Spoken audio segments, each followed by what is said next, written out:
mudah-mudahan inspirasinya muncul karena hasil kontemplasi teman-teman terhadap kejadian-kejadian baru ini yang membuat kita juga paling terharu dengan beberapa kita dari yang di tahun yang terakhir kemarin yang membuat banyak korban, khususnya korban materi, nyawa dan tidak terlalu. Jadi pertanyaannya adalah apa itu musibah? Ketika kita mendengar atau mengatakan kata musibah itu terasa bahasa kita saja, dan memang sudah biasa kita mengatakan kalimat musibah. Padahal kalau kita lihat kata-katanya, musibah itu bukan asli bahasa Indonesia, tapi dari bahasa Arab, itu dari Al-Quran. Jadi bukan bahasa manusia dari musibah, tapi bahasa Allah. Karena termasuk dalam Al-Quran. Tapi karena kata ini sudah biasa dan sudah masuk dalam kamus besar bahasa Indonesia, seolah-olah kita tidak menganggap ini sebagai bahasa. Dan menurut saya ini adalah suatu bentuk keberhasilan para penyebar Islam di negeri ini hingga bisa mewarnai budaya masyarakat setempat. Jadi nilai-nilai Islam itu masuk sampai kepada persoalan pada wilayah budaya. Bahasa sebagai salah satu produk budaya itu sudah banyak. Bahasa-bahasa kita itu yang merupakan bahasa serapan dari bahasa Arab, khususnya dari Al-Quran. Dan kalau mendengar bahasa-bahasa Arab kan identiknya dengan dalam kata lain bahwa ketika banyaknya bahasa-bahasa Al-Quran, bahasa-bahasa Arab yang sudah masuk ke dalam kamus besar bahasa Indonesia, itu mengisyaratkan bahwa pengaruh Islam terhadap masyarakat kita ini. Boleh dibilang bahwa ya masyarakat Indonesia ini pada umumnya adalah masyarakat yang Islami kan? Karena banyak pengaruh-pengaruh Islam yang sudah melekat dalam budaya mereka sehari-hari, termasuk dalam hal ini bahasa. Dan bukan hanya musibah, bahasa Arab yang sudah kita anggap sebagai bahasa sehari-hari, kata lain juga banyak. Awakal, bahkan semacam kata kursi juga dari bahasa Arab. Ya, apalagi musyawarah, ya rakyat, malah ada dalam produk perundang-undangan kita semacam Dewan Perwakilan Rakyat, Majelis Pemusyawaratan Rakyat, semuanya kan bahasa Arab. Menarik. Bagaimana pengaruh Islam sampai masuk kepada wilayah budaya. Nah, inilah yang diterjemahkan dalam gerakan dakwah kita ini, Muhammadiyah, yang disebut dengan istilah dakwah kultural.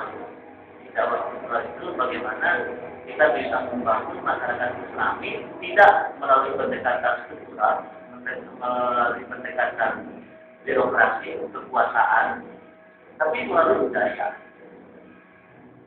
Logikanya, kalau masyarakat kita sudah terbangun kulturnya dengan nilai-nilai Islam, di saat digolongkannya hukum Islam, perundang-undangan Islam, mereka tidak masuk lagi.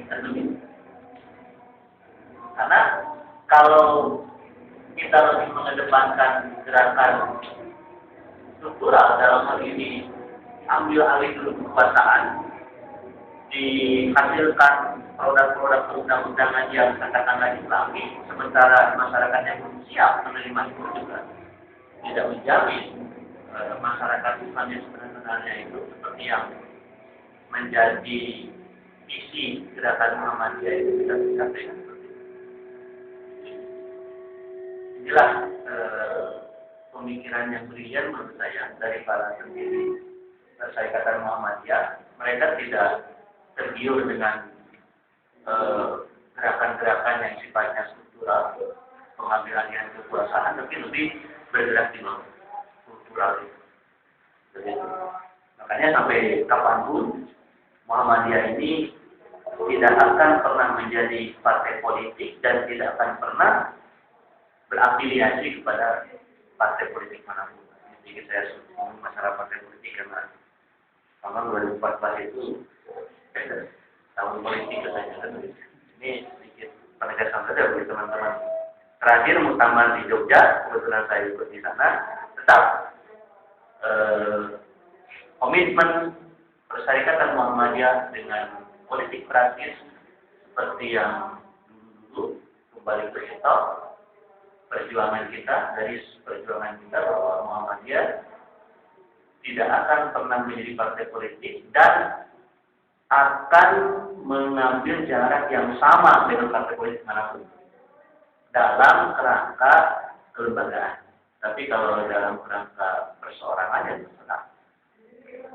Sekarang rame-rame kan tadi diusung oleh salah satu parpol untuk menjadi calon presiden kan begitu. Jadi terserah pribadi tadi kita tentu saja. Atau beberapa orang tua kita, beberapa kader kita, kader terbaik Muhammadiyah yang sekarang banyak bergerak di partai politik itu persoalan. Tapi kalau kelembagaan kita tidak akan pernah. Mungkin sedikit berbeda dengan format yang lain yang sekarang sudah gencar juga mereka beriklan, berpromosi, bahwa berkat ini sekarang kita tidak sampai. Nah, jadi kata musibah itu sebenarnya bukan bahasa kita dan bukan bahasa manusia. Musibah itu bahasa Allah, artinya bahasa Allah. Dan bahasa Al-Quran itu tidak sama dengan bahasa manusia. Dia punya keunikan tersendiri, dia punya keluasan makna yang lebih dibanding dengan bahasa kita. Dan begini, balik kepada konsep tadi, kalau bahasa sebagai produk budaya, maknanya adalah bahasa manusia. Tapi kalau Al-Quran itu bukan produk budaya. Tapi ketika kata-kata bahasa dalam Al-Quran dipakai dalam bahasa sehari-hari manusia, itu bisa saja jadi budaya. Tapi esensi kata Al-Quran itu sendiri, lapan-lapan dalam Al-Quran sendiri itu bukan budaya. Dan sepakat dalam hal ini. Nah, banyak ayat dalam Al-Quran yang secara eksplisit menyebutkan istilah musibah itu. Beberapa di antaranya, pertama rekan-rekan bisa lihat dalam surat Al-Hadid ayat 22. Itu adalah firman Allah. Alhamdulillah minasyaitonir rajim. Ma'asaba min musibatin fil ardi wa la fi anfusikum illa fi kitabin min qabli an nabra'aha. Inna dzalika 'alallahi yasir. Apapun musibah yang terjadi di muka bumi ini atau musibah bahkan juga sudah musibah masuk musibah ini atau musibah yang terjadi pada dirimu sendiri melainkan itu sudah Allah tetapkan pada atau sejak zaman ajali. Ini kaitannya dengan iman kepada qada dan qadar. Dalam qada Allah, ketetapan Allah, sebelum bumi atau alam raya dan segala isinya itu diciptakan, itu sudah ada ketetapannya. Termasuk musibah, sudah ada ketetapannya. Itu namanya qada. Dan karena ketetapan Allah berkaitan dengan apa yang akan terjadi itu kan tersimpan dalam sebuah catatan yang terpelihara yang dikenal dengan lauhul mahfuz. Jadi Ma'asobah musibatin bil ardi wala fi anfusikum. Apapun musibah yang terjadi di muka bumi ini atau yang terjadi pada dirimu sendiri, illa fi kitabim min qabli an nabraha. Mereka Allah sudah tetapkan pada catatannya yang terpelihara dalam Lauhul Mahfuz sebelum bumi, manusia dan alam sekitar ini Allah ciptakan. Disebut dengan qadar. Ya. Inna dzalika 'alal yasir, dan hal itu bagi Allah mudah saja. Hal itu bagi Allah mudah saja. Jadi singkatnya, sebelum gunung Kelut ini meletus, kita sama-sama saksikan kemarin, itu catatan qadarnya sudah ada. Dan kita meyakini. Kita meyakini persoalan apakah qadar itu bisa berubah atau tidak, itu persoalan lain. Insya Allah dalam pertemuan hari kita bahas. Tapi saya tegaskan di sini bahwa menurut Quran surat Al-Hadid ayat 22 ini, bahwa yang namanya musibah itu merupakan bagian dari ketetapan Allah. Kemudian dalam Quran surat At-Taghabun ayat 11, teman-teman juga bisa lihat ada firman Allah di sana. Ma'asobah min musibatin illa bi'iznillah. Substansinya hampir sama dengan surat Al-Hadid ayat 22, tapi di sini lebih menegaskan bahwa apapun musibah yang terjadi illa bi'iznillah, melainkan atau tidaklah musibah itu terjadi kecuali dengan izin Allah. Artinya ada di antara musibah ini yang memang di luar kendali kita. Kendati pun ilmu pengetahuan, teknologi, dan usaha manusia sudah mencoba untuk mengendalikan musibah itu. Nah, tapi di saat Allah berkehendak lain, bisa jadi musibah itu pun terjadi tanpa bisa dihalang-halangi oleh manusia. Makanya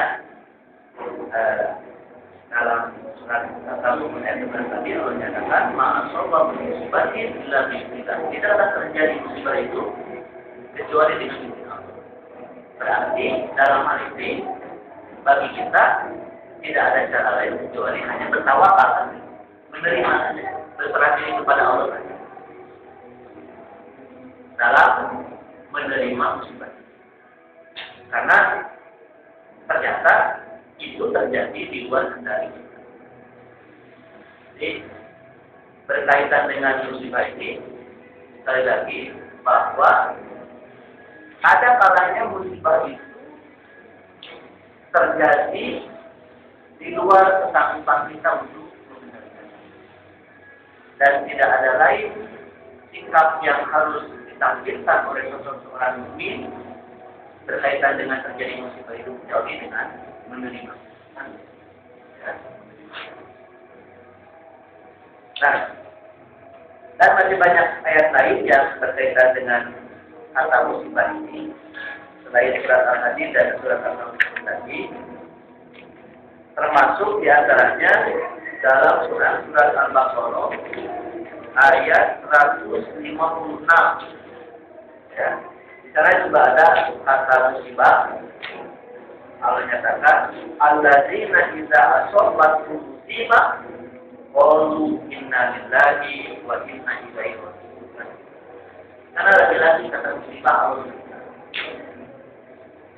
yaitu orang-orang yang apabila menimpa kepada mereka musibah, mereka berkata inna lillahi wa inna ilaihi raji'un. Itu yang dikenal dengan istilah kalimat istirja. Ya. Kalimat istirja. Istirja itu artinya kalimat yang memohon pengembalian segala hal kepada Allah. Intinya itu inna lillahi wa inna ilaihi. Sesungguhnya kami ini milik Allah dan sesungguhnya kami hanya kepada Allah. Itu. Nah, itu ada kalimat musibah juga Allah nyatakan dalam ayat ini. Pertanyaan kita sekarang adalah, apa itu musibah?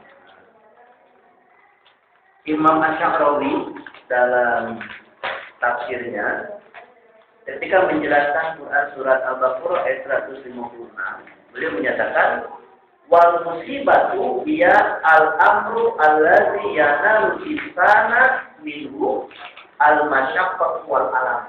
Nah, jadi musibah itu adalah perkara yang menimpa manusia yang dengan perkara itu manusia tersebut merasakan masyaqqah, kesulitan, wal alamu dan kesakitan. Jadi musibah itu adalah sesuatu yang kalau terjadi pihak yang merasakannya akan kesulitan dan kesakitan. Dalam istilah lain, musibah itu adalah perkara atau kejadian yang umumnya manusia tidak menghendaki itu terjadi. Musibah. Makanya dalam konteks ini saya agak heran ketika ada seseorang yang dipercaya memimpin sebuah lembaga,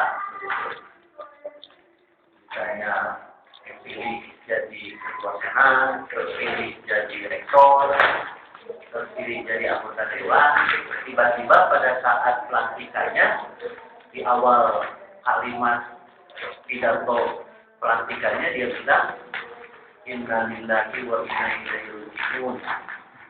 Saya mendapat musibah terpilih jadi rektor. Saya mesti mendapat musibah terpilih jadi ketua senat. Saya aneh juga. Kenapa? Karena kan dia mencalonkan. Dia kan sengaja. Dia menginginkan itu kan. Dia mencalonkan diri untuk jadi rektor. Dia mencalonkan diri untuk jadi anggota dewan, untuk jadi ketua senat. Begitu dia terpilih, kok menganggap itu sebagai musibah? Dari perspektif mana begitu dia melihat itu sebagai musibah? Kan musibah itu jelas di sini. Al-amru allazi yanalu insana minhu al-masyaqqatu wal alam. Perkara yang menimpa kepada seseorang yang dengan perkara itu dia merasakan masyaqqah, kesulitan, wal alam dan kesakitan.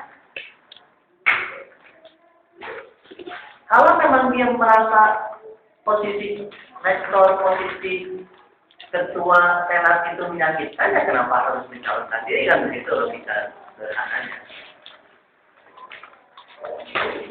Baru kalau memang dia terpilih menduduki posisi itu karena desakan rakyat, desakan masyarakat di bawah yang menganggap tidak ada orang yang pantas lagi ketua diri kita misalnya.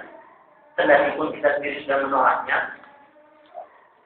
Kata-kata inna lillahi wa inna ilaihi raji'un di awal pidato pengukuhannya masih bisa diterima kan begitu. Kalau kronologinya seperti itu. Ini mah dia berkautan, malah dia berkumpanya juga gitu. Pas pengukuhannya dia berpidato, ini sungguh musibah bagi saya. Musibah dari mana gitu? Kalau memang mau menganggap ini sebagai musibah, ya jangan mencalonkan. Jangan berkumpanya begitu. Makanya saya sudah pernah juga begitu ketika beberapa teman yang menduduki satu koalisi pada di awalnya juga dia mengingat itu pasti akhirnya bilang ini adalah musibah begitu. Jadi mungkin bagi orang yang tahu politik mungkin itu hanya apa istilahnya bahasa basi saja kan begitu itu hanya bahasa basi saja begitu. Karena jelas dari berbagai ayat yang menyatakan tentang kata musibah itu konotasinya kepada hal-hal yang menyakitkan, yang menyulitkan. Itu adalah musibah. Makanya Imam Asy'arawi tadi mengatakan musibah itu adalah perkara yang menimpa kepada seseorang Dan dengan perkara itu, orang tersebut merasakan kesulitan dan kesakitan. Itu musibah. Nah, makanya dalam Al-Quran, hal-hal yang mungkin dianggap musibah bagi kita, itu berkaitan dengan sesuatu yang menyakitkan juga. Bisa rekan-rekan lihat di Quran surat Al-Baqarah ayat 155. Wala nafsu wa nakum bi syai'in minal khawf wal ju' wa nafsi minal amwali wal anfus wat thamarat. Gitu. Dan kami benar-benar akan menguji kalian, kata Allah, dengan sesuatu berupa khauf, rasa takut. Takut, ya. Itu kan membuat orang sulit. Takut itu membuat orang sakit secara mental, kan? Takut. Khususnya takut masalah umum. Takut dengan musuh misalnya. Ya, itu pantas ya kalau musibah kalau orang mengalami itu.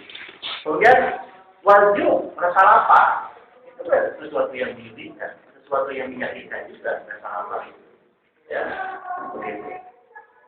Wanafsi minal amwal, kemudian berkurangnya harta itu menyakitkan juga ya.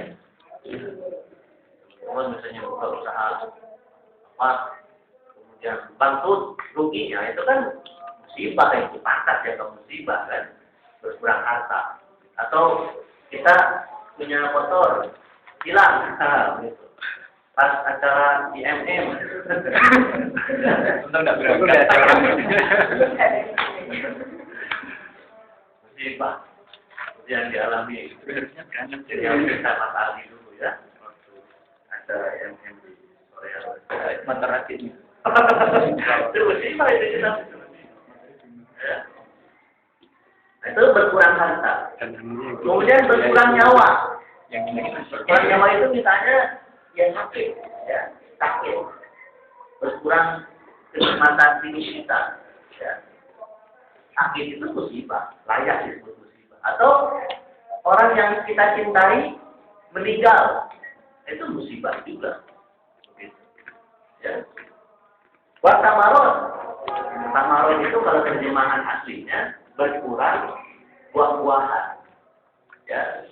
Ya, analoginya kepada hasil panen yang tidak sesuai dengan keinginan. Tapi ada penafsiran yang menarik ini dari Imam As-Sa'di. Ketika menerjemahkan as-samarot itu bentuk musibahnya bukan gagal panen as-samarot itu.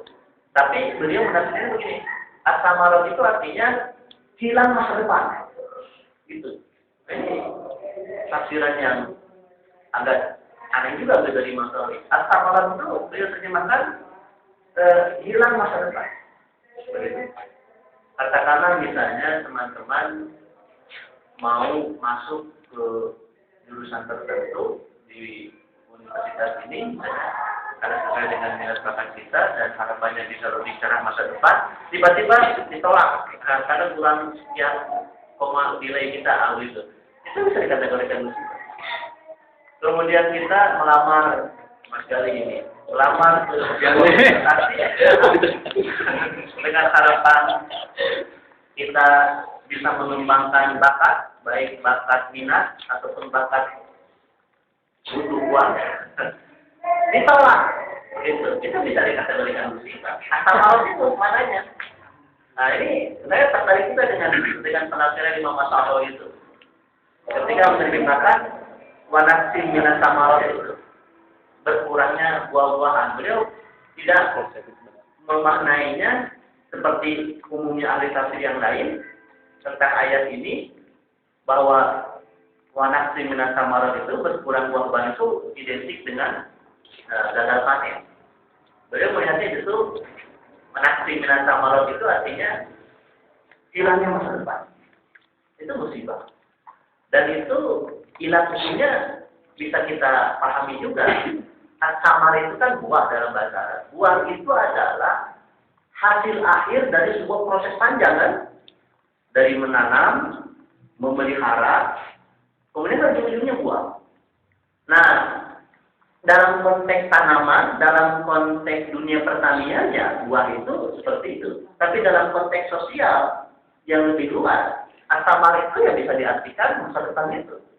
Teman-teman masuk seleksi di universitas ini dan berhasil menggagalkan mengalahkan sekian pesaing yang lain begitu. Kemudian kerja keras untuk bisa sukses, kalau bisa lebih awal lulus dari waktu yang normal misalnya, ya. Sampai lulus. Nah, nanti kan buahnya apa? Ijazah dan penghasilan kan gitu ya.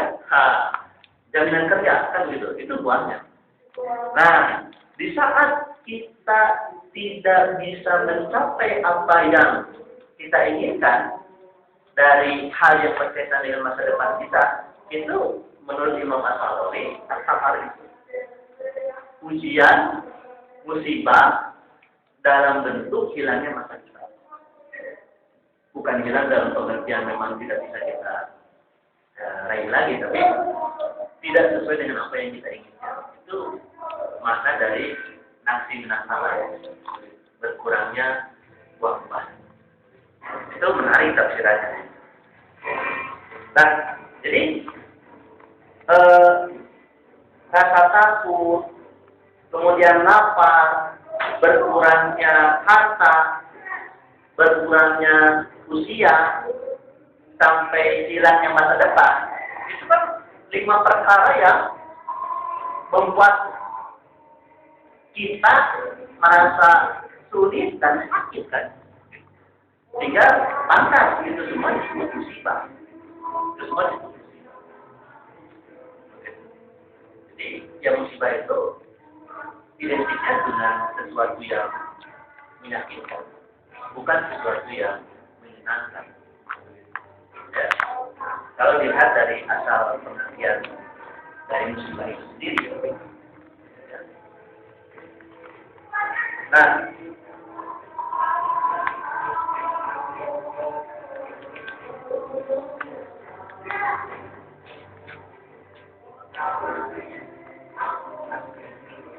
bagi orang yang beriman, musibah itu diterima dengan penuh keyakinan bahwa di balik peristiwa itu semua ada pahala Allah yang akan kita dapatkan sesuai dengan kadar kesulitan dan kesakitannya.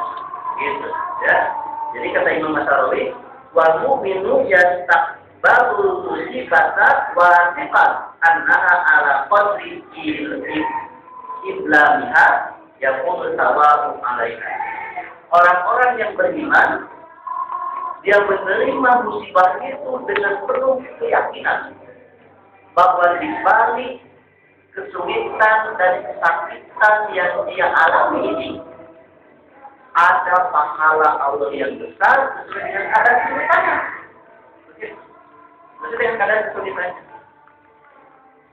Jadi kalau kita merasa sulit, merasa sakit karena musibah ini, katakanlah sampai ke level 5, begitu, maka ada pahala sampai level itu yang akan Allah janjikan kepada kita. Ya. Dan kenapa orang-orang beriman itu meyakini ada pahala yang berbanding lurus dengan tingkat kesulitan yang dihadapinya dari musibah itu? Karena dia yakin bahwa Allah tidak akan membebani seseorang kecuali atas dasar kesanggupannya.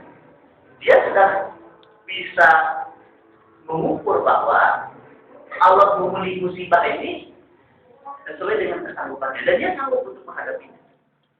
Begitu. Nah, orang tua kita bilang di balik musibah itu ada hikmah kan begitu.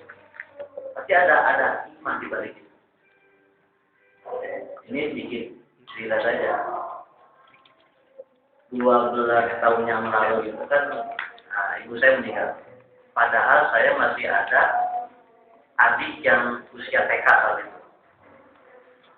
Saya tidak bisa membayangkan bagaimana setelah ibu saya itu meninggal tentang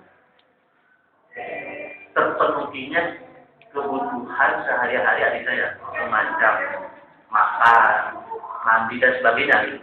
Yang punya anak kecil, kalau hal-hal yang seperti itu sulit untuk dia lakukan. Untuk makan saja harus dikejar-kejar, untuk mandi saja harus dikejar-kejar. Ini yang melakukan itu dulu almarhumah ibu saya. Saya berpikir, ini gimana ini adik saya? Karena kalau yang lain sudah pada dewasa, bisa mengurus diri, ini yang masih kecil gimana? Dulu kita berpikir bahwa ini menjadi hal yang akan memberikan perkembangan ya adik saya masih kecil itu. Tapi ternyata ketika kita perhatikan, justru yang terjadi sebaliknya. Dulu adik saya yang sulit makan, harus dikejar-kejar. Sepeninggal almarhumah, dia belajar makan ini. Dia tidak lagi rewel untuk disuruh makan. Artinya ada nilai-nilai positif di balik itu, ada hikmah di balik itu, ada kemandirian, ada ikatan kekeluargaan di antara kita yang semakin kuat. Awalnya karena kita pada saat orang tua masih lengkap, bapak dan ibu masih ada, perasaan ikatan emosional antara kakak, adik dan sebagainya itu kan biasa-biasa. Tapi begitu para tua saya meninggal, perasaan ikatan emosional antara kita dengan kakak, antara kita dengan adik itu akan semakin kuat. Dulu tidak pernah saya menyempatkan diri untuk khusus hubungan keluarga. Tapi sepeninggal almarhumah, kita usahakan dalam sekian bulan sekali jauh minggu. Ada di Jakarta, di manapun begitu, kan memasakkan diri untuk kumpul di kampung-kampung. Ya, acaranya sekitar 20 saja. Itu berjalan. Sisi kecil dari peristiwa yang kita alami, yang kita anggap awalnya bahwa kejadian itu akan berdampak yang semakin sulit bagi kita sendiri ataupun orang-orang di sekitar kita. Tapi nyatanya tidak demikian. Makanya orang-orang yang beriman, kata Imam Asy'ari, dia begitu menerima musibah, hatinya matang, yakin bahwa ada pahala Allah yang dijanjikan di sana. Begitu. Sesuai dengan kadar kesulitan, kesakitan yang dihadapi. Berarti kalau demikian, tidak pantas seorang muslim, seorang mukmin berputus asa di saat musibah itu datang. Jiwa optimisme itu akan selalu ada. Itulah sebabnya dalam surat Yusuf itu Allah menyatakan la ya'asu birubillah innama la ya'asu ilal qaumil kafirin. Janganlah kalian berputus asa dari rahmat Allah, karena sesungguhnya tidak ada orang yang berputus asa dari rahmat Allah itu kecuali orang-orang yang tidak meyakini akan adanya Allah. Berarti sebenarnya kalau dilihat dari perspektif keimanan kita, musibah itu peluang dalam tanda kutip, peluang diri kita untuk lebih meningkatkan kualitas keimanan, kualitas kinerja, kualitas diri, baik di hadapan Allah ataupun di hadapan manusia. Sebenarnya seperti itu. Begitu. Jadi kalau memang itu peluang, ya kenapa harus kita sia-siakan? Sia-siakan dalam pengertian kita buang jauh-jauh, kita mencoba lari dari kenyataan itu, begitu. Karena itu kan kehendak Allah. Itu kehendak Allah dan tidak mungkin Allah menghendaki itu kecuali ada pahala besar yang terjadi. Itu saya kira kata kunci yang harus kita jadikan pegangan dalam kaitan dengan musibah. Ya, dan itu kita tidak akan dapat menerimanya dari ajaran filsafat atau pemikiran-pemikiran filosofi apapun, kecuali dari Al-Quran. Dan menerimanya dengan keimanan. Karena kan logika manusia dipengaruhi oleh hukum kausalitas, sebab akibat. Kalau kejadian seperti ini, akibatnya seperti ini. Kan seperti itu aja. Logika manusia itu kan seperti itu, kausalitas, sebab akibat. Ya seperti itu. Tetapi kalau hukum Allah kan tidak seperti itu. Bisa jadi yang kita anggap sebab akibat itu kejadiannya seperti itu. Tapi yang penting kita meyakini pertama kaitan dengan musibah itu bahwa musibah itu dari Allah. Yang kedua, tidak mungkin Allah menurunkan musibah itu kecuali Allah sudah mengukur diri kita bahwa kita mampu menghadapi itu. Begitu. Dan yang ketiga, di balik musibah itu ada pahala besar yang Allah janjikan sesuai dengan kadar kesulitan, kesakitan dari musibah yang kita rasakan. Itu 3 kata kunci kalimat yang harus kita pegang dengan persoalan kita ini. Nah, kita coba lihat dalam sejarah. Pada saat orang-orang mukmin kalah berperang, begitu, dari orang-orang kafir, mereka berkata, Allah menyatakan, "Qul la yusibana illa ma kataballahu lana." Itu dalam surat At-Taubah ayat 51. Ya. Katakan olehmu, begitu. Tidak akan menimpa musibah ini karena kekalahan perang ini kepada kami, kecuali musibah ini sudah Allah tetapkan bagi kami. Sudah Allah tetapkan bagi kami. Artinya memang tidak ada ketetapan Allah. Rasulullah dan para sahabat kan dalam hal menghadapi orang-orang kafir itu tidak selamanya lurus, menang dan menang dalam peperangan. Begitu. Tapi ada pasang surut. Perang Badar ya Rasulullah menang besar dari para sahabat. Tapi pada saat perang Uhud justru di sana kekalahan besar. Tapi apa yang terjadi? Meskipun pada saat perang itu Rasulullah sendiri tidak lepas dari ancaman nyawa dan sakit fisiknya. Rasul sempat tanggal beberapa giginya kan pada saat perang itu.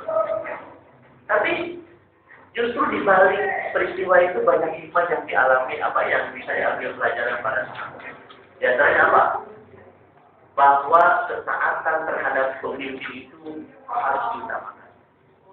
Kita tahu dalam sejarah peristiwa kekalahan perang Uhud itu gara-gara terpancingnya pasukan panah yang sudah menguasai medan itu dengan harta rampasan perang 25 yang ditinggalkan oleh musuh yang pecar kacir karena serangan panah yang tiba-tiba dari atas bukit Uhud itu. Mereka tiba-tiba turun ke bawah karena anggapannya musuh sudah kalah. Justru kenyataan berbalik. Padahal saat itu Rasulullah tetap memerintahkan agar perang jangan pernah dulu. Itu satu, ketaatan terhadap perintah pimpinan itu harus diutamakan. Yang kedua, di antara hikmah kekalahan perang Uhud itu adalah yaitu untuk meluruskan niat. Jangan sampai niat berjihad di jalan Allah itu terbengkalai, terpelesetkan dengan hal-hal yang sifatnya tidak. Kalau kata Profesor Ahmad Nasir, Profesor filsafat di Bandung itu, karena manusia ini makhluk 2 dimensi, makhluk jasmaniah dan rohaniah, antara 2 dimensi ini satu tarik menarik. Dimensi fisik, jasmaniah dan rohaniah saling tarik menarik. Dan kadang-kala dimensi rohaniah ini kalah dengan ada kepentingan yang sifatnya jasmaniah. Orang kadang bernomor sekiankan idealisme. Orang kadang bernomor sekiankan ideologi. Demi apa? Perut. Demi apa? Jabatan. Demi apa? Popularitas dan sebagainya. Hal-hal yang sifatnya jasmaniah. Itu perang antara tuntutan rohaniah dan jasmaniah inilah yang seharusnya diseimbangkan oleh agama. Islam ini agama yang memposisikan potensi jasmaniah dan rohani adalah secara seimbang. Terlalu kuat urusan jasmaniah salah, itu larinya ke konsep atau filsafat materialisme dan misalnya hedonisme misalnya, begitu. Terlalu kuat unsur rohaniannya juga itu tidak dibenarkan dalam Islam. Itu nantinya masuk ke paham-paham rahib-rahib itu, ya, rahib-rahib yang memang berasal dari ajaran Muslim, mana mereka berujlah, berlari dari hiruk-pikuk kehidupan duniawi, bersemedi dalam bahasa Hindu atau Buddha itu, bertapa dan sebagainya. Jauh dari kita juga tidak dibenarkan. Tapi di posisi dan seperti itu. Nah, para sahabat sadar dengan sudah mulai terpengaruhinya niat berjihad karena kepentingan duniawi, dan itu didapatnya pada kekalahan perang itu. Jadi kalau Rasulullah hanya menerangkan saja tentang pentingnya ketaatan pada pimpinan, tentang harus selalu meluruskan niat, istiqomah, itu mungkin tidak akan terlalu besar efeknya. Tapi di saat mereka merasakan langsung akibat buruk dari keteledoran mereka itu, akhirnya kan semakin kuat. Sehingga setelah perang Uhud itu, perang-perang berikutnya kan Rasul dan para sahabat mengalami sehingga tradisi itu dilanjutkan oleh Khulafaur Rasyidin dan dinasti Umayyah, kemudian Abbasiyah dan hingga Islam bersebar ke seluruh dunia. Nah, itu mengisyaratkan bahwa dari kepedihan, kesulitan, kesakitan yang dialami oleh para sahabat berupa kekalahan perang itu, ternyata ada hikmah besar yang bisa dirasakan, diambil pelajaran. Dan ini pasti berlaku juga bagi kita, bagi setiap Muslim pada urut waktu manapun, hal-hal seperti itu akan dialami juga. Artinya, jangan melihat musibah itu dari aspek negatif dalam pengertian sekian persen kenikmatan kita hilang, sekian persen kebahagiaan kita hilang. Bukan dari sini. Tapi yakini bahwa di balik itu yakunu as-sawabu alaih, ada pahala. Kalau saya memahami pahala itu bukan hanya untuk di akhirat, di dunia juga ada. Kalau kata itu ada ajrun, ada ujur. Kalau ajrun itu pahala untuk di akhirat, kalau ujur itu ya balasan Allah. Terlepas dari itu, hanya sawab yang artinya balasan, itu bisa dalam dua perspektif. Bisa dalam konteks di akhirat berupa sesuatu yang ditandakan oleh Allah. Kita juga berupa hikmah, manfaat yang bisa dirasakan langsung di dunia ini kan begitu. Nah, jadi orang-orang beriman pada saat kalah perang, Allah perintahkan agar mereka mengatakan la yusibana illa ma kataballahu lana. Tidak pernah menimpa kepada kami kekalahan perang ini melainkan Allah telah menetapkan musibah ini bagi kami. Begitu. Jadi maksudnya ayyuhal muslimun bihaulil hammati minal kafirin innahu la yahditsa lana illa ma kataballah. Katakan oleh kalian wahai orang-orang yang beriman kepada mereka orang-orang yang bodoh dari orang-orang kafir itu. Nah, jadi orang-orang kafir di sini disebutnya al-hamaki. Hamaki itu orang-orang yang bodoh. Maksudnya bukan bodoh dalam pengertian intelijensinya yang IQ di bawah 40, tapi bodoh dalam pengertian dia tidak bisa menembus pemahaman tentang satu persoalan itu dari aspek keimanan. Jadi kalau orang yang hanya melihat satu persoalan itu dari perspektif logika saja, itu belum tentu bisa dijadikan orang yang pintar. Tapi kalau orang itu sampai bisa memahami persoalan itu dari perspektif keimanan, keyakinan, itu baru dikatakan orang yang cerdas. Nah, orang-orang kafir, mereka memperolok-olok orang-orang beriman pada saat kalah perang. Mereka melihat sesuatu itu dari satu aspek saja, dari satu perspektif saja, yaitu perspektif logika, perspektif nafsu, perspektif jasmania saja. Allah, kemudian porak-poranda, sekian orang melayang nyawanya, sekian dinar, sekian real hilang modal bekal perang, sekian unta, sekian kuda mati, begitu. Nah, itu sudah hancur saja. Kalau dalam pandangan masyarakat. Tapi orang beriman diajak oleh Allah untuk melihat peristiwa itu tidak hanya pada aspek zahiriyah saja, tapi juga harus melihat dari aspek yang lain, yaitu aspek keimanan. Bahwa itu merupakan kehendak Allah. Begitu. Yang telah Allah tetapkan bagi kita. Begitu. Nah, sehingga orang beriman di saat menghadapi kekalahan itu tidak terus putus asa dan kemudian kesananya mengalami kekalahan berikutnya, tidak seperti itu kan. Sejarah menyatakan. Tapi justru terjadi hal-hal yang lebih baik ke depannya. Karena apa? Karena tadi itu la yusibana illa ma kataballahu lana. Begitu. Ada hal yang menarik dalam ayat 51 surat Baroah ini atau surat At-Taubah ini, yaitu kenapa Allah tidak menyatakan dalam ayat ini, kenapa Allah menyatakan dalam ayat ini kalimat ma kataballahu lana, bukan kalimat kataballahu alaina.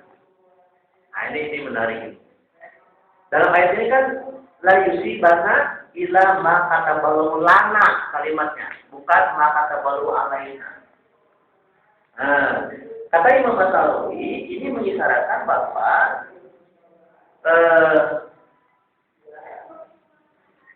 annal mas'alata satakunu li hisabina wa satakunu 'alaiha musbus thawab minallah. Kalimat ma kataballahu lana itu mengisyaratkan bahwa masalahnya ini berkaitan dengan hisab, berkaitan dengan perhitungan, begitu, berkaitan dengan introspeksi, begitu. Kalimat lana itu, kecuali Allah telah menetapkan itu lana bagi kita. Berarti dalam peristiwa itu kita diposisikan tidak hanya sebagai objek, tapi juga sebagai subjek, betul kan?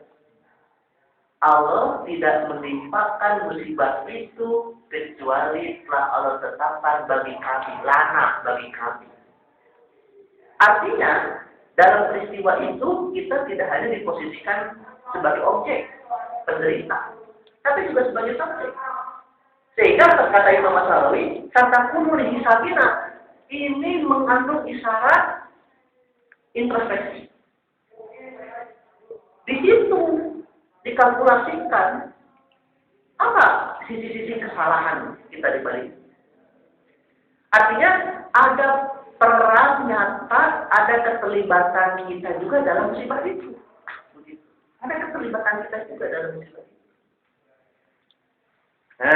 Wa sanakhuzu 'alaiha hasanul thawab minallah, khusus thawab minallah. Yang dengan perhitungan itu, dengan hisab itu, Allah akan memberikan kepada kami balasan yang baik. Balasan yang baik. Sementara kalau ayat itu berbunyi kataballahu alaina, Allah telah menetapkan atas diri kami. Berarti apa ini? Yang berarti posisi kita dalam musibah itu sebagai apa? Harus sebagai objek. Seolah-olah Allah yang dominan dalam hal itu. Sehingga kata Imam Asy'ari, kalau kalimatnya kataballahu alaina di annaha law kana kadzalik la kana ma'aha annaha jazaa'un wa iqabun bil Allah. Kalau kalimatnya illa makataballahu alaina berarti maknanya bahwa pahala atau balasan dan siksa itu Allah yang dominan, Allah yang menentukan. Kita hanya tinggal menerima saja, objek saja. Itu keunikan Al-Quran itu sampai kepada seluruh huruf saja itu punya makna yang luar biasa.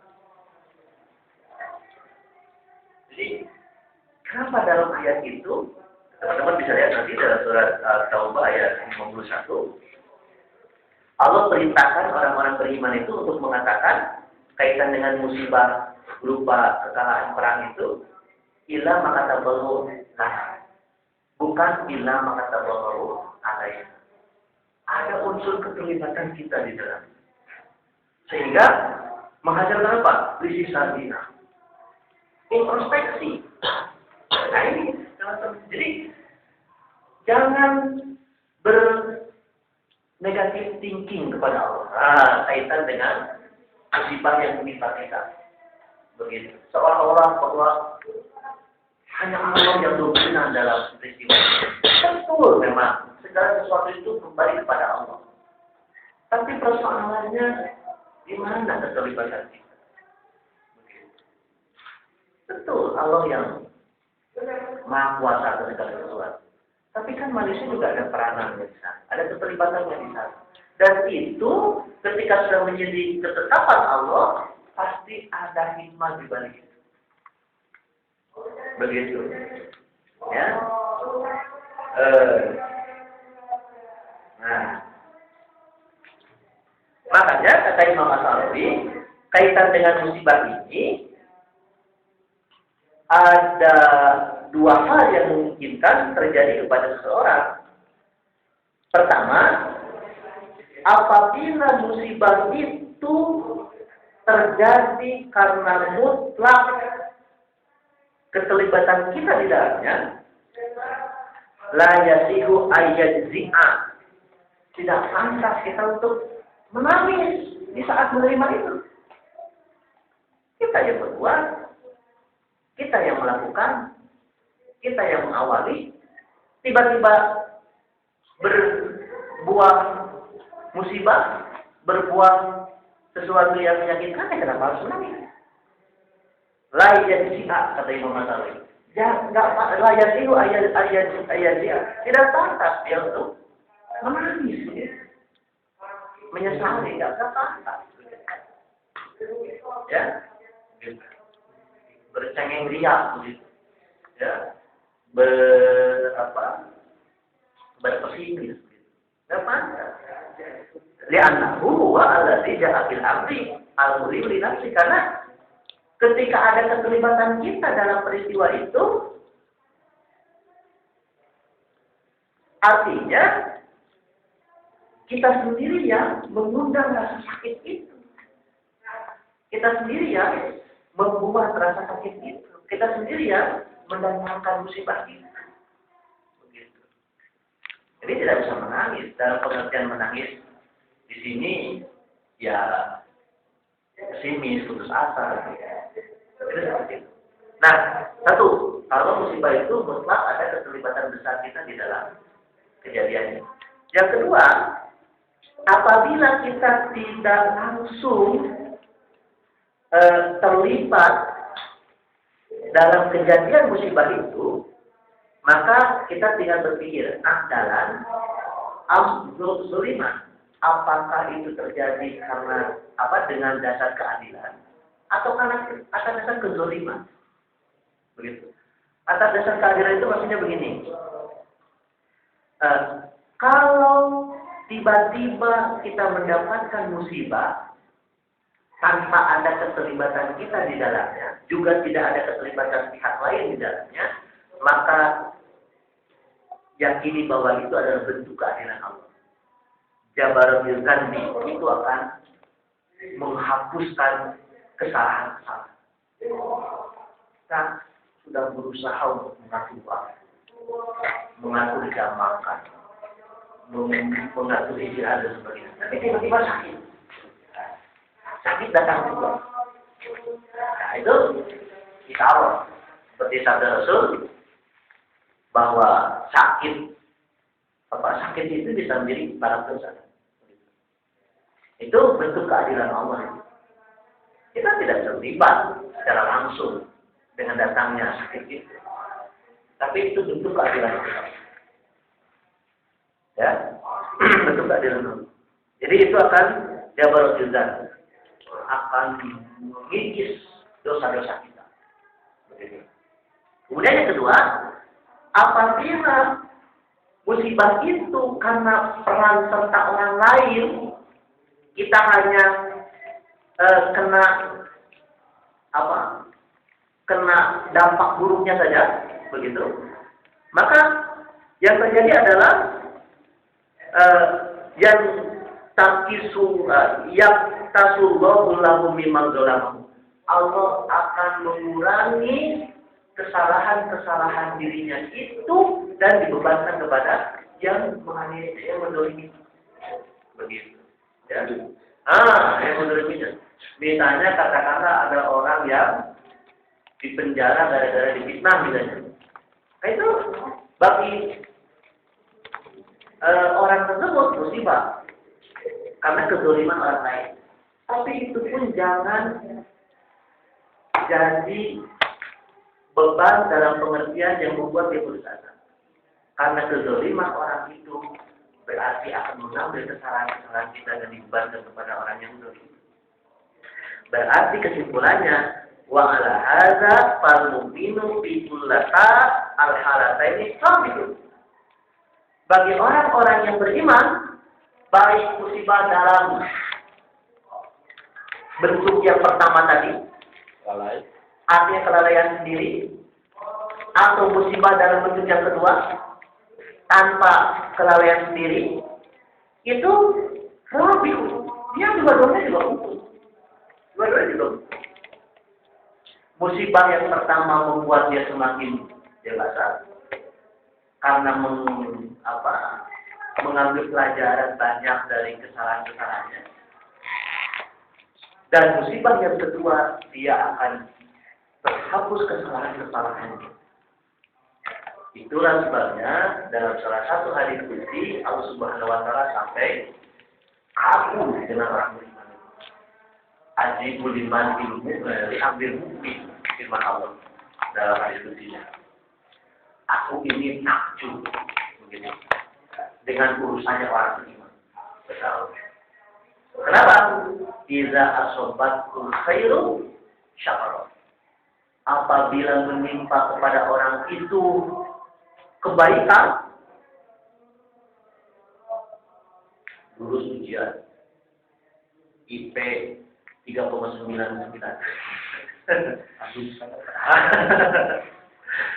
Jadi wisudawan terbaik begitu. Lulus wisuda tanpa pekerjaan, yang lain yang sesuai dengan keinginan, syakar, dia akan bersyukur. Dia akan bersyukur. Artinya tidak malah dia sombong dengan kesuksesan. Syakar, dia akan bersyukur. Wa iza asobatu syarr, apabila menimpa kepada orang itu kejelekan, dia gagal. Sidang ditolak terus. Oleh pembimbing. Belum lulus. Udah lulus belum dapat pekerjaan. Dia akan bersabar.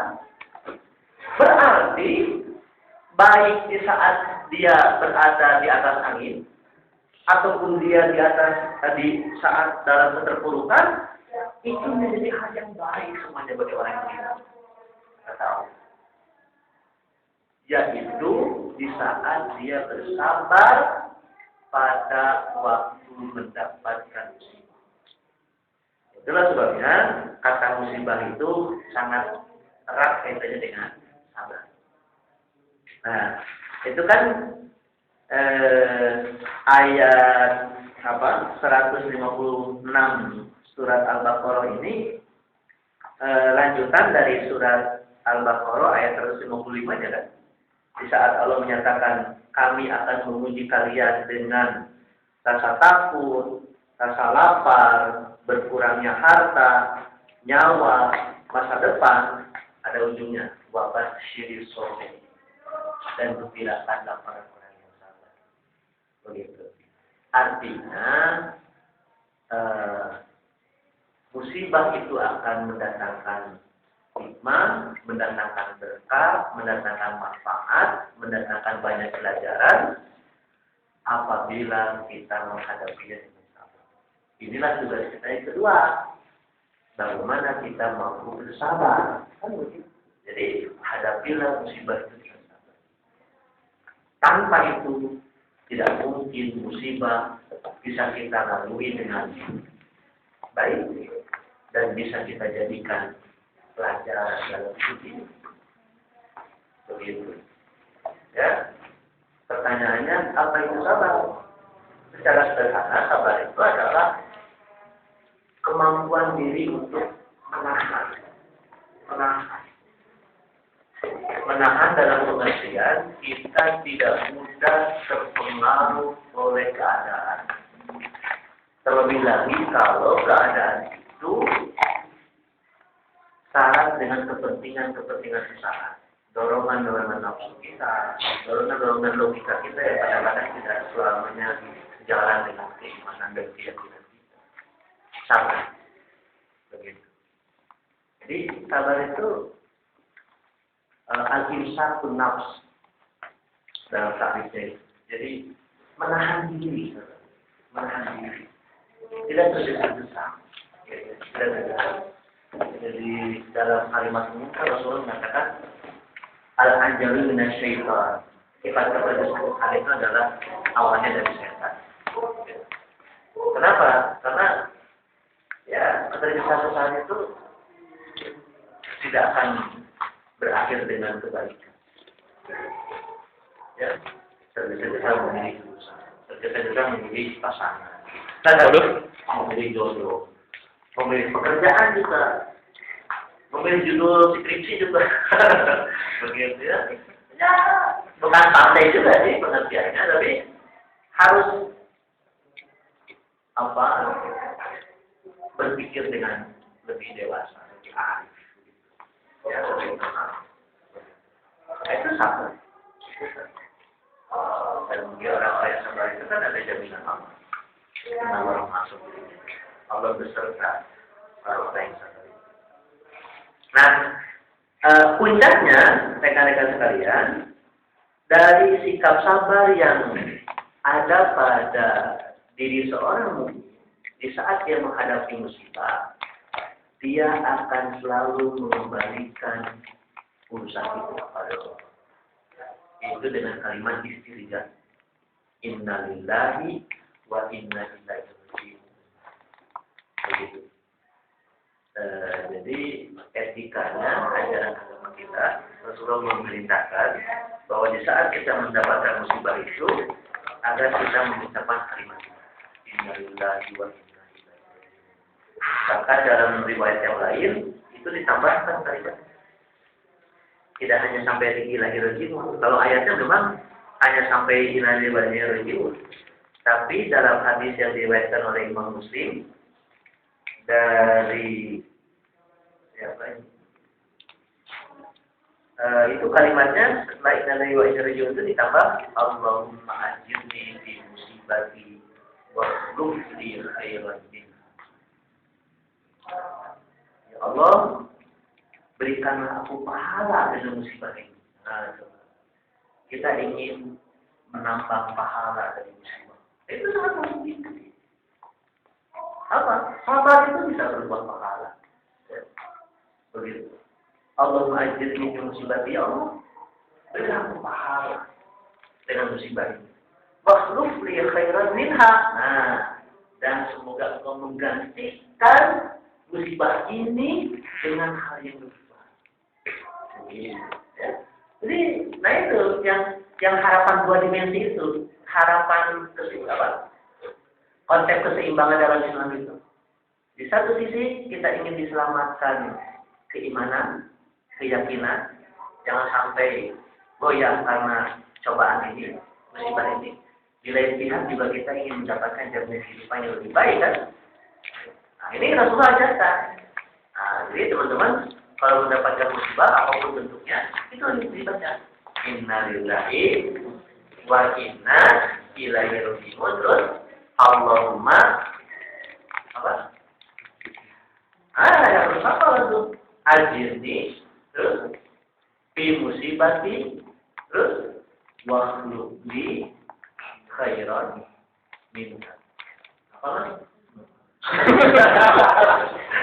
Kalau sama mas ini ada tuntunannya. Nah, kita coba sama-sama ikuti. Inna lillahi wa inna ilaihi raji'un. Wa inna ilaihi raji'un. Allahumma ajirni fi musibati wakhluf li khairan minha. Apa? Khairan minha. Coba sama-sama dari satu tiga. Inna lillahi wa inna ilaihi raji'un. Allahumma ajirni fi musibati wakhluf li khairan minha. Insya Allah musibah apapun yang kita terima dengan kalimat istirja itu, Allah berikan kita dua, satu pahala, dua ganti yang luas. Amin. Ini sudah dibuktikan ini doa ini oleh seorang sahabat yang namanya Ummu Salamah. Itu. Apa? Ibunya dari namanya saya. Itu nama salah seorang sahabat. Jadi ceritanya kata Ummu Salamah, Ummu Salamah itu karena memang suaminya bernama Abu Salamah. Anaknya itu yang namanya Salamah. Karena Ummu Gali itu. Di Arab itu kadang penamaan orang itu kan Salamah. Pak, bukan anak. Anaknya Salamah, ibunya disebut Ummu Salamah. Bapaknya disebut Abu Salamah. Jadi kata Ummu Salamah, pada saat suamiku tercinta Abu Salamah meninggal, maka aku pun bersedih besar, begitu ya, sampai milkus sampai wal basor, tidak mau mendengar dan melihat. Artinya karena ya wajar lah ya, orang yang kita cintai kemudian meninggalkan kita selamanya kan pasti ada efek psikologis yang kuat. Bahasanya itu milkus sampai wal basor, sampai-sampai tidak mau mendengar dan melihat apapun, begitu. Sampai-sampai takilalah dikatakan oleh Rasul kepada Ummu Salamah, "Quli, ucapan olehmu." Begitu kata Rasul. Inna lillahi wa inna ilaihi raji'un. Allahumma ajirni fi musibati wa akhlif li khairan minha. Itu diucapkan, diamalkan itu oleh Ummu Salamah. Maka kata Ummu Salamah, dari setelah doa itu, Allah pun mengabulkan permintaan. Allah menggantikan suami yang tidak ada lagi, suami yang terbaik di dunia ini, termasuk dengan suamiku Abu Salamah. Siapa itu? Rasulullah. Karena setelah itu kan Rasulullah menikahi Ummu Salamah. Jadi ya terlepas dari asbabul wurud hadis tentang ini berkaitan dengan Ummu Salamah yang bersedih berat karena ditinggal oleh Ummu Salamah, kemudian diganti oleh Rasulullah sebagai suami beliau. Tapi bagi kita kalau memahami hadis ini ya pertama kita dalam rangka sami'na wa ata'na saja kepada Rasul. Karena Rasul mencatatkan kita amalkan. Persoalan nanti dari doa ini seperti yang dialami oleh Ummu Salamah, ada ganti yang lebih baik ya itu urusan. Kita harus yang benar. Dan yang pasti setiap musibah itu pasti akan Allah ganti. Yang terpenting menurut saya kaitan dengan persoalan musibah ini, jangan pernah kita berputus asa karena musibah. Ya itu hal yang harus kita jadikan. Sehingga kalau prinsip itu yang menjadi dasar bagi seorang mukmin, saya pikir dimanapun, kapanpun dia berada, hidupnya itu akan selalu progres. Lalu termalu kemajuan. Tidak pernah ada kata sulit, tidak akan pernah ada kata menyerah begitu. Dan kadang-kadang mentalitas seperti ini justru dimiliki oleh orang-orang yang non-muslim. Orang Islamnya sendiri kadang bermental empel kata orang, mudah mengeluh, mudah menyesal, mudah putus asa. Sementara mereka yang tidak tahu Al-Quran, yang tidak mempelajari Islam dengan baik, itu memiliki mental seperti itu. Coba kan baca biografi orang-orang berhasil dari kalangan mereka ya, orang-orang muslim. Bagaimana semangat mereka untuk memperjuangkan cita-cita dan idealisme berbagai cobaan tantangan dan ini beliau itu yang saya tahu sekarang meninggal kan Saudara Salim itu orang terkaya di Indonesia gini itu. Dia kan memulai usahanya dari sayur dorong di Makassar. Tapi kok kenapa dia orang terkaya di Indonesia kan? Terlepas dari persoalan garis nasib, saya pikir ada sisi mentalitas yang mendukung keberhasilan mereka. Dan itu kadang-kadang kita kalah.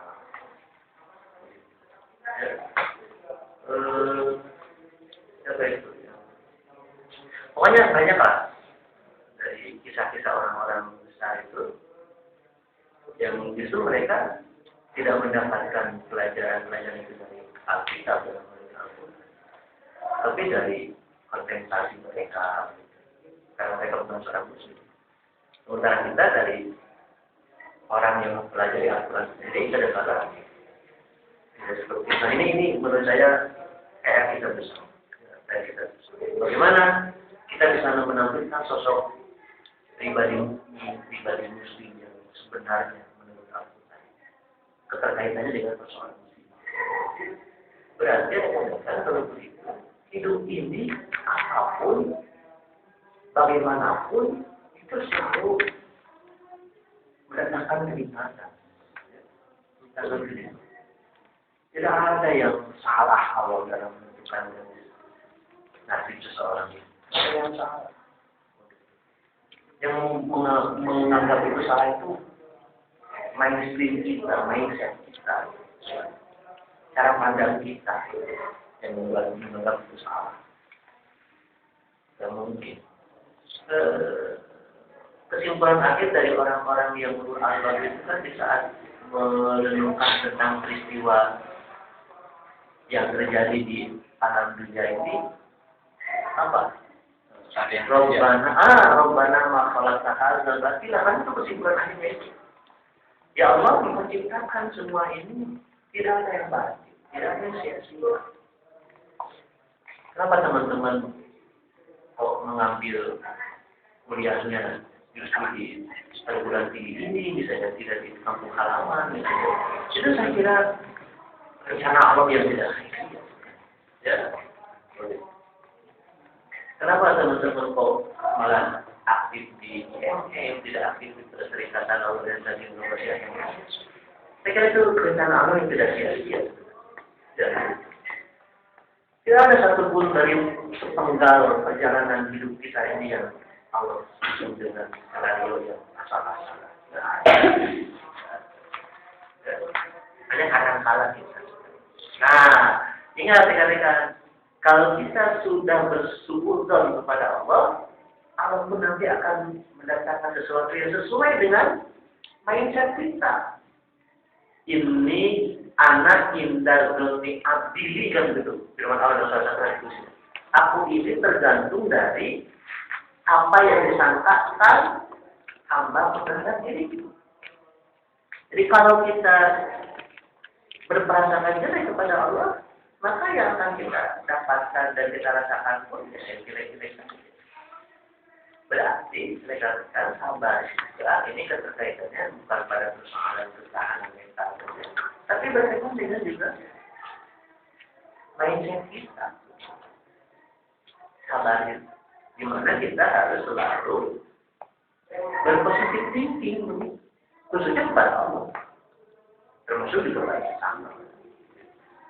Ya, dulu saat waktu saya kuliah itu kadang suka ada jurusan dosen killer. Kepada beberapa dosen yang memang kuliah itu ujiannya tidak pernah ada yang dapat A. B itu sudah wah luar biasa itu. Teman-teman bilang itu dosen killer. Saya dulu ada dosen statistik. Kalau lebihan, tidak pernah itu ada yang dapat. Sampai itu mah mata kuliah malah ada yang PL segala gitu ya. Tidak lulus kita sebutnya kita itu bisa jadi perasaan kita yang jelek yang membuat kita tidak berkembang dalam kehidupan itu misalnya. Jangan selalu bernegatif. Itu saja rekan-rekan. Jadi kalau kita tarik kesimpulan dari pembicaraan kita hari ini tentang musibah itu, pertama bahwa musibah itu identik dengan sesuatu yang membuat kita sulit, kita sakit secara fisik, tidak mungkin mental. Yang kedua, musibah itu tidak mungkin Allah turunkan kepada seseorang, sekelompok orang, kecuali atas dasar kesanggupan. Layu kalifullah nafsan ilauha. Dua. Yang ketiga, musibah itu tidak mungkin Allah turunkan melainkan tanda hikmah besar, balasan besar, baik berupa pahala kita di akhirat ataupun manfaat di kehidupan kita. Bulan akhirnya, jangan pernah berputus asa di saat kita menghadapi musibah. Ya, dan ini saya kira saya mungkin hanya bisa ngomong dalam persoalan saya sudah siap menghadapi musibah itu. Ini tinggal kita belajar bersama, mengikuti perjalanan hidup kita hingga kita bisa sukses sesuai dengan yang kita harapkan. Ya, khususnya sukses kita ya. Akhirnya.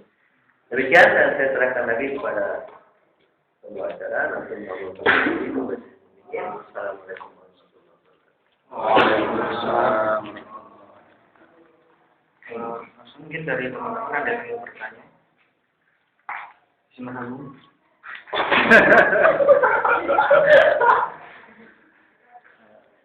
Ya kenapa? Kalau misalnya musibah itu bahkan karena kelalaian seseorang, ini kan sebagai akibatnya dan seperti itu. Bagaimana mungkin seorang ini bisa dapat pahala? Ini kan kesalahan dia. Apakah mungkin dia dapat pahala? Ini mas, di dunia ini tidak akan pernah ada manusia yang berbebas dari kesalahan. asal Rasulullah sendiri kan. Tidak akan pernah ada yang berbanding. Dan manusia yang baik itu bukan manusia yang tidak pernah bersalah. Karena tidak ada. Kesempurnaan itu kan hanya milik Allah. Manusia yang terbaik itu adalah manusia yang bisa dia bersalah, dia bertobat. Dia cepat menyadari akan kesalahannya dan kembali kepada yang benar, meninggalkan kesalahan yang sudah diperbuat. Begitu. Jadi mana mungkin orang yang dia lalai kemudian berakibat musibah pada dirinya, dia dapat pahala sangat mungkin. Pertama, itu tadi kelalaian itu sangat mungkin terjadi pada seorang, siapapun itu. Rasulullah sendiri kan, sampai dia bandingkan dalam Al-Quran surat Al-Baqarah. Ada sama jawab anja Allah. Engkau bermustahmasan di saat datang kepada seseorang yang buta.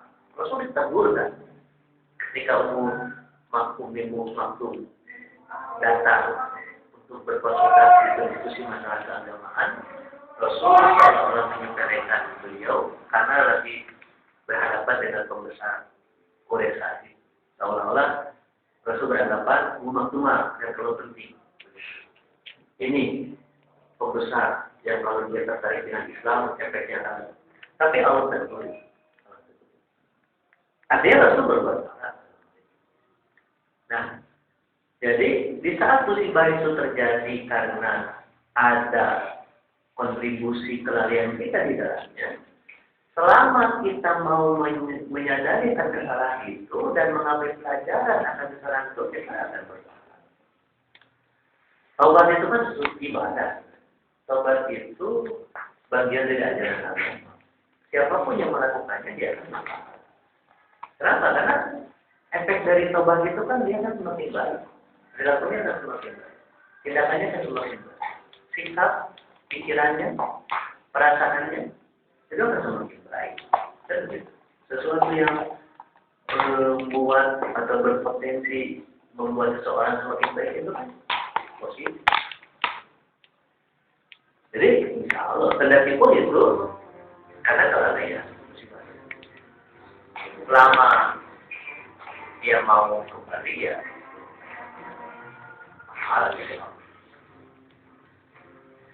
Yang salah itu apabila orang di saat tadi kemudian menimpa kepadanya musibah, dia sadar akan kesalahannya, tapi berpikirnya bukan untuk bertobat, malah dia berpikir kepanasan misalnya, atau salah benar.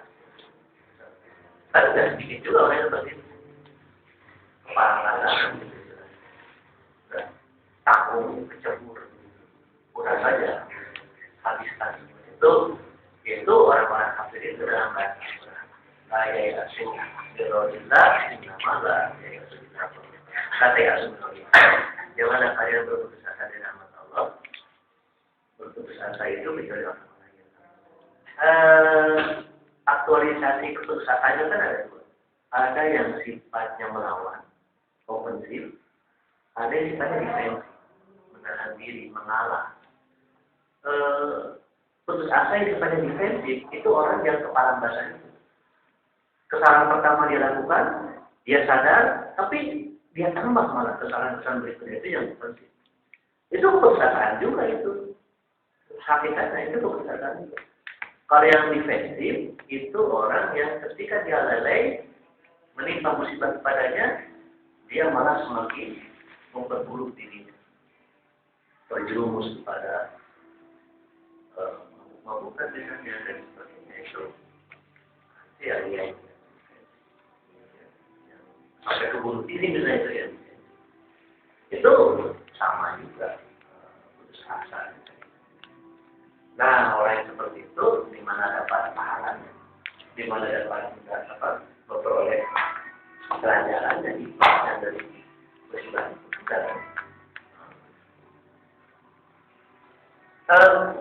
Ini yang menarik juga. Kenapa Rasulullah memerintahkan kita untuk mengawali setiap perbuatan itu dengan Bismillahirrahmanirrahim? Kata Imam Nawawi ini ada yang menarik.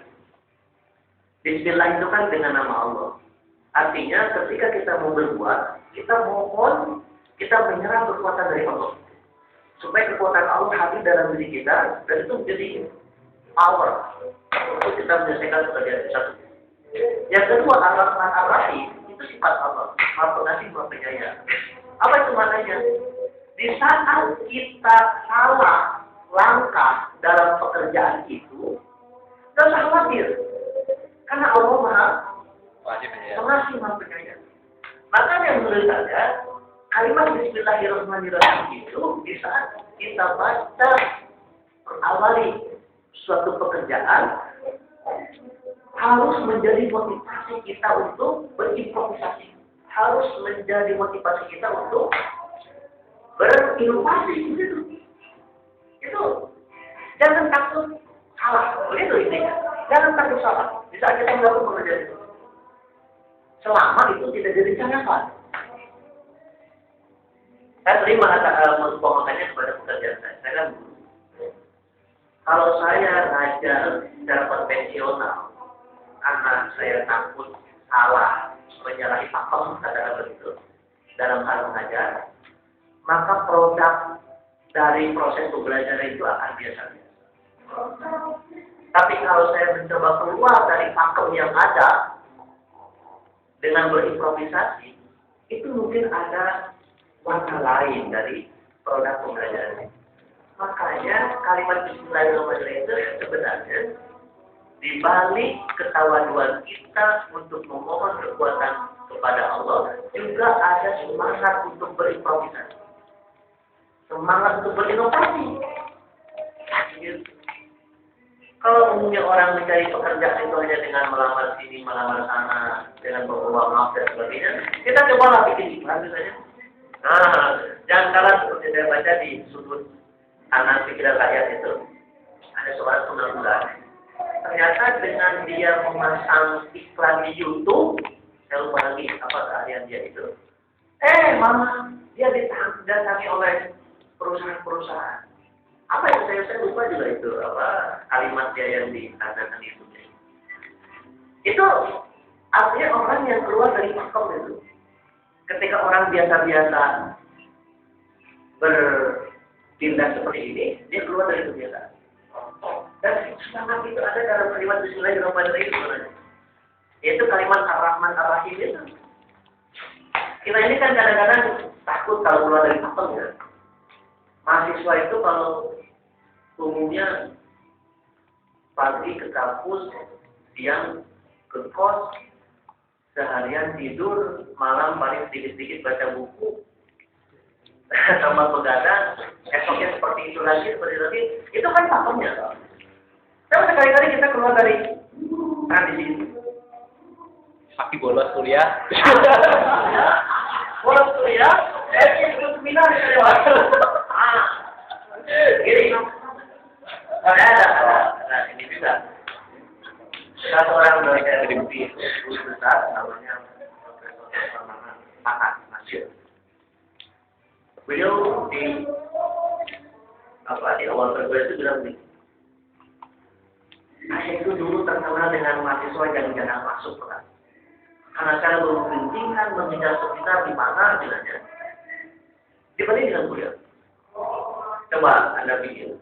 Kalau di kuliah itu paling ilmunya itu juga. Dan saya kan itu juga. Tapi kalau saya ikut seminar yang bicara itu level profesor, level guru besar. Orang yang betul-betul ekspor di bidang itu. Berarti ilmu saya itu akan sekian puluh kali kuliah saya di kelas. Seperti itu. Itu orang berhasil juga dalam itu katanya bukan polos dengan dia nongkrong di pinggir jalan, tapi kalau kita ngamen itu bukan. Improvisasi yang tiba-tiba. Itu mas sudah mandi.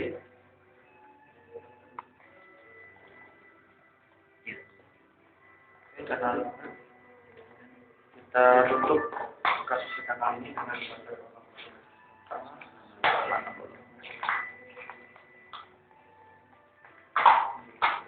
Assalamualaikum warahmatullahi wabarakatuh. Waalaikumsalam.